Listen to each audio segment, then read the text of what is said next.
नमस्ते प्यारे बच्चों, इस वीडियो हम कक्षा 8 के संस्कृत के 10वें पाठ का अर्थ करेंगे जिसका नाम है नीति नवनीतम।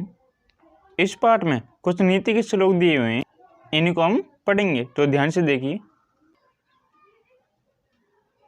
पहले हम इसका परिचय पढ़ लेते हैं। तो देखिए, प्रस्तुत पाठ मनुस्मृति के कतिपय श्लोकों का संकलन है जो सदाचार की दृष्टि से अत्यंत महत्वपूर्ण है। इस पाठ में जो श्लोक लिए गए हैं वो कहाँ से लिए गए हैं? मनुस्मृति से। यहाँ माता पिता तथा गुरुजनों को आदर और सेवा से प्रसन्न करने वाले अभिवादनशील मनुष्य को मिलने वाले लाभ की चर्चा की गई है।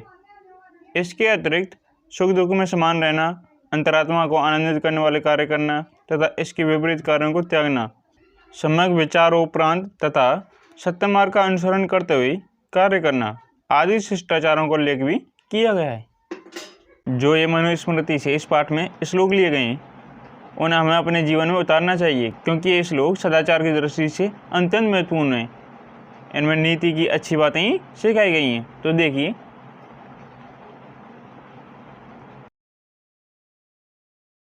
पहला श्लोक देखिए।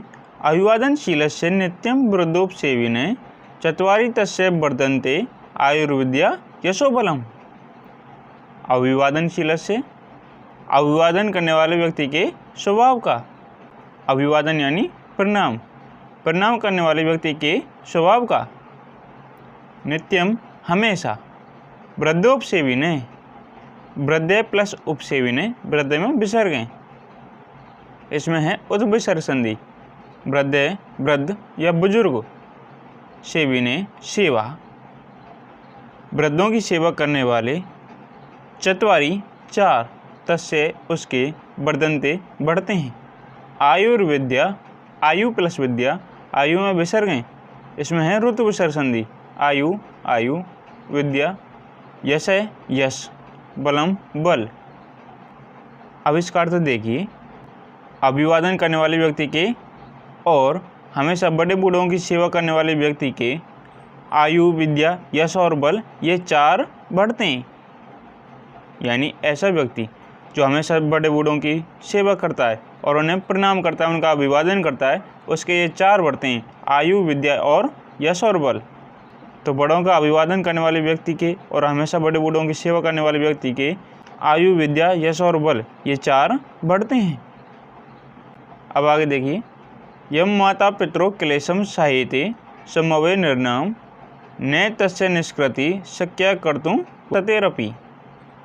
यम जो माता पितरों, माता और पिता, क्लेशम कष्ट, सहते सहन करते हैं, संभवे संभव होने में, निर्णाम मनुष्यों के, यानी मनुष्यों के संभव होने में जो माता पिता कष्ट सहन करते हैं। यानी मनुष्य कब संभव होगा? जब उसका जन्म होगा। तो जब मनुष्य का जन्म होता है तो उसके जो माता पिता उस समय जो कष्ट सहन करते हैं, न नहीं, तस्य उसका, निष्कृति निस्तार यानी उसकी भरपाई, शक्या सकता, कर्तुं कर्त होता है करना, लेकिन यहाँ किया, वर्ष वर्ष, सतेरपि, सते में विसर्ग हैं, प्लस अपि, सते यानी 100, अपि यानी भी, इसमें है ऋतु विसर्ग संधि।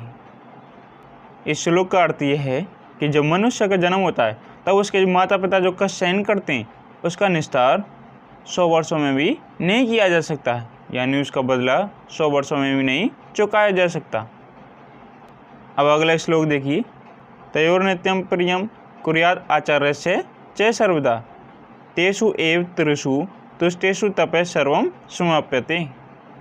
तयो प्लस नित्य, तयो में विसर्ग हैं, प्लस नित्य, इसमें है ऋतु विसर्ग संधि। तयो उन दोनों की कौन? माता पिता की। ये यहाँ से लिया गया है, माता पितरों, इन्हीं के लिए यहाँ क्या आया है? तयो, तो उन दोनों की यानी माता पिता की, प्लस नित्य, नित्य यानी हमेशा, प्रियम प्रिय या भला, कुर्यात् प्लस आचार्य से, कुर्यात् करना चाहिए, आचार्य से यानी गुरु का, च और सर्वदा हमेशा, उन दोनों की यानी माता और पिता की और आचार्य का हमेशा भला करना चाहिए या इनका प्रिय करना चाहिए। तेषु प्लस एव, तेषु एव, तेषु उनकी, एव ही, त्रिषु तीनों की, तुष्टेषु तुष्ट हो जाते हैं या संतुष्ट हो जाते हैं। तपे, तप यानी तपस्या। सर्व, सर्व यानी सभी। समाप्यते, समाप्त हो जाते हैं। अब इसका अर्थ देखिए, उन दोनों की यानी माता पिता की और आचार्य का हमेशा प्रिय करना चाहिए। इन तीनों के संतुष्ट हो जाने पर सारी तपस्याएं समाप्त हो जाती हैं, यानी इन तीनों का भला करने पर ही सारे तपों का फल अपने आप मिल जाता है। उन दोनों की यानी माता पिता की और आचार्य यानी गुरु का हमेशा भला करना चाहिए, इनका हमेशा प्रिय करना चाहिए।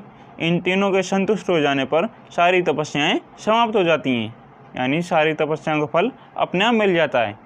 अगर आपके माता पिता और गुरु आपने संतुष्ट कर लिया अपने व्यवहार से, अपने काम से, तो आपको सारी तपस्याओं का फल अपने आप मिल जाता है।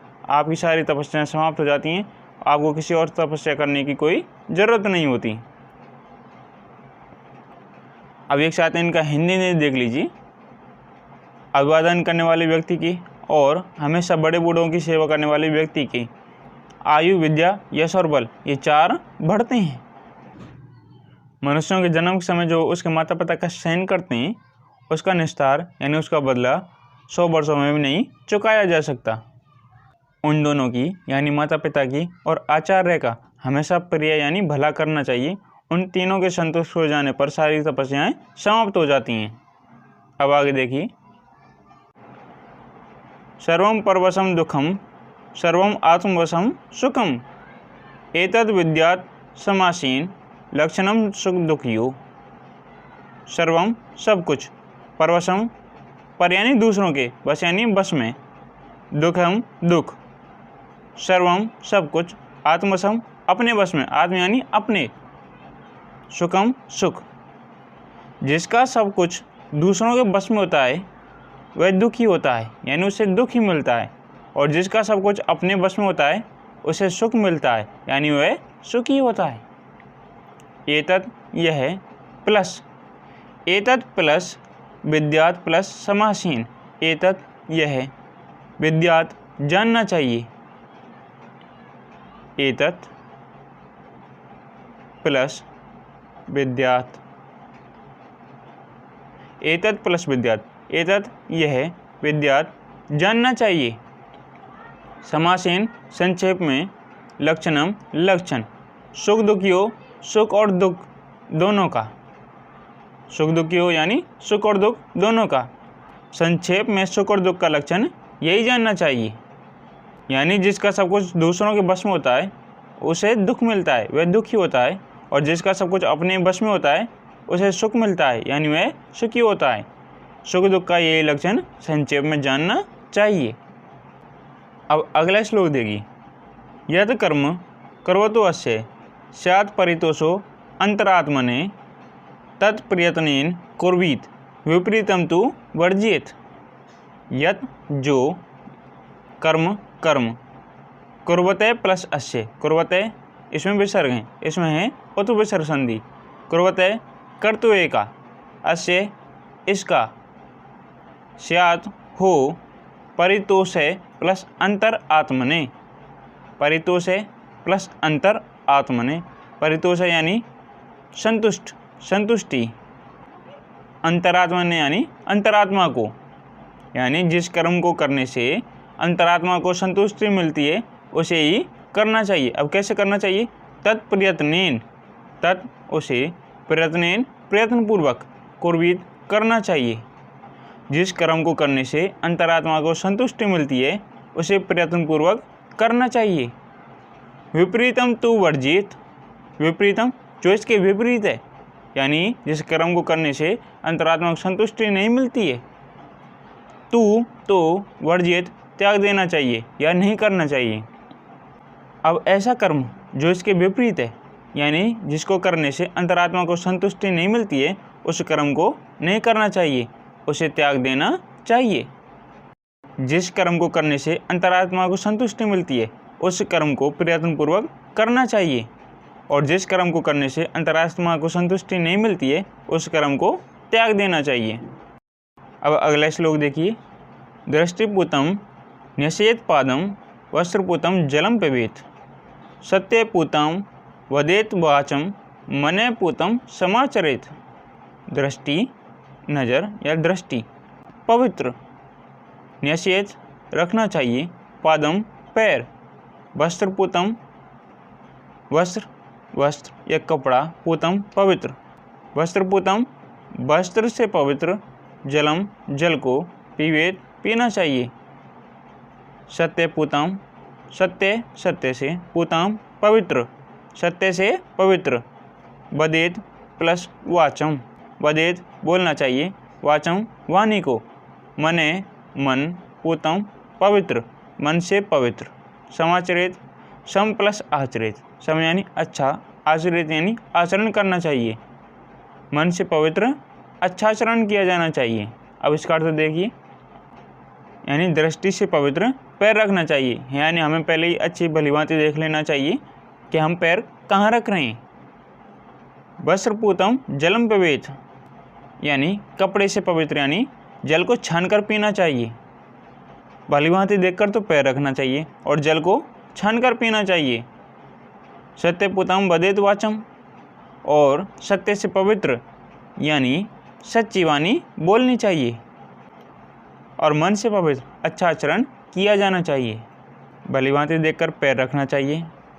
जल को छानकर पीना चाहिए। सत्यवाणी बोलनी चाहिए और मन से अच्छा आचरण किया जाना चाहिए। अब इनका एक साथ हिंदी अर्थ देख लीजिए।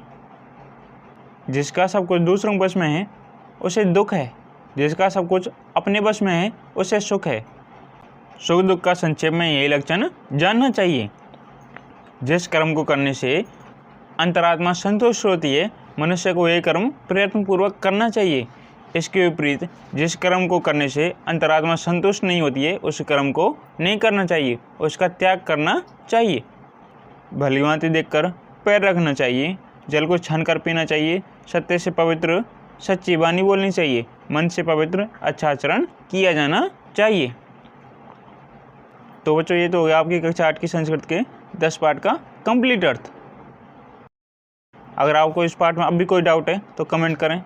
आपको इस पाठ का अर्थ कैसे लगा वो भी कमेंट करके ज़रूर बताएं। तो बच्चों, अगर आप इस चैनल पर पहली बार आएँ तो इस चैनल को तुरंत सब्सक्राइब करें, इस वीडियो को लाइक करें और चैनल को अपने दोस्तों के साथ, अपनी कक्षा के सब विद्यार्थियों के साथ जरूर शेयर करें। ये चैनल आपकी पढ़ाई में काफ़ी मदद करेगा।